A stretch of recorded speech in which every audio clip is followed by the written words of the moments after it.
Deputy Collins. And I just want to take the opportunity also to wish Deputy Howlin and Deputy Catherine Murphy the very best, and without a doubt I've no hesitation in saying parliamentary democracy will be poorer for their absence. So I just want to say that. In relation to this, thank you to the Social Democrats for bringing this and using their time. And we're here today, and again I read the Taoiseach's speech with despair. Carefully crafted, completely avoiding the issue and utterly not reflecting the outrage on the ground. And I can tell you, you're completely out of touch with the despair, the despondency and the anger felt by people on the ground. In addition to housing and health, that is the topic that's going to dominate us when we go to the doors, and rightly so. And I can tell you they're angry with all of us, notwithstanding our best efforts to do something about this.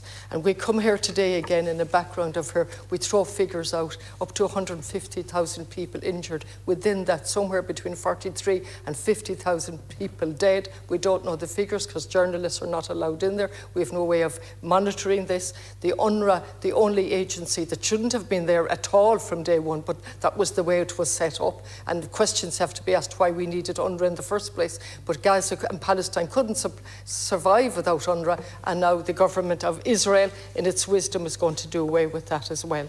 So we're here today, and I read this speech and I say, good Lord, what have we come to? When we produce a speech like this in the face of all of those deaths and injuries that I've mentioned, 1,000 healthcare workers killed, 183 journalists, and I'm sure it's higher than that. And I really don't want to single out anyone, but we have watched this genocide being committed under our watch, while we look at it under our name. Over 42 million tonnes of rubble and a large concentration of explosive hazards, in addition to everything else, pose an imminent threat to civilians, while the entry of specialised personnel and equipment and the conduct of explosive ordnance disposal activities are restricted. The bombardment by Israel from air, land and sea continues to be reported across the Gaza Strip. And we get a Taoiseach to come in here today to tell us nothing really, except we must be very careful. But he's well able to tell us that we utterly condemn, unreservedly condemn these brutal attacks. This was the attack of the 7th of October, which we're all on record for condemning. But he doesn't go on to condemn Israel. He uses words like, it's beyond any moral compass, which I welcome. But following from that, if the action of the government in Israel and its army is beyond any moral compass, then a different speech should be written.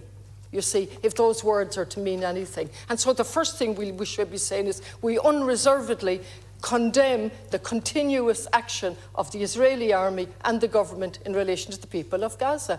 We unreservedly condemn genocide. These are the words that follow if the action is beyond any moral compass. And then we should address, you see, what's happening in Shannon. And so we have Minister Ryan telling us, finally, and you might clarify for us, Minister, because the Taoiseach didn't, the memo that was to be brought to government this week to allow for increased powers to search, sanction and sample. Clearly a recognition here that arms are going through Shannon. Clearly, for the first time, we're now admitting that are going through Shannon. In the last 3.5 years alone, 222,000 US soldiers have gone through. Are they going to a party somewhere? Are they going somewhere without arms? Surely a government should question what is the purpose of the soldiers coming through. And I hope you're uncomfortable with my words, Minister, because I am most uncomfortable, as are all the colleagues here, as what's happening in our name. And our words are just empty rhetoric, really. We are in a sense of despondency that this is happening. We're attending vigils, we're attending, and I don't like protests, we're attending gatherings of people who are at their wits' end, begging us to do something. We're receiving 10,000 to 15,000 emails. We're not in a position to deal with other emails because of the sense of outrage being told us. And then we look at the Occupied Territories Bill. This didn't come out yesterday. For years, SADC and all the organisations on the ground have begged us.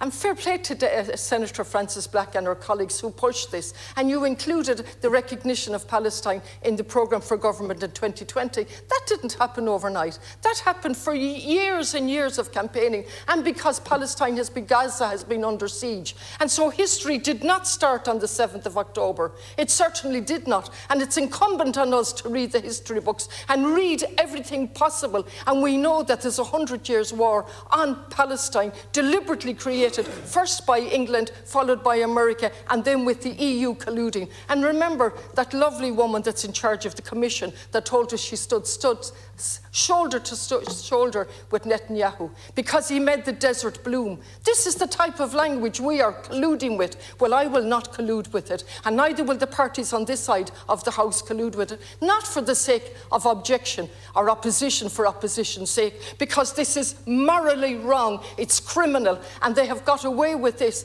We have let them act Israel with impunity. They have designated organisations, human rights organisations, as terrorists. They have ignored the amnesty report. You have ignored the amnesty report that clearly laid out, after years of research, that Israel is operating an apartheid regime.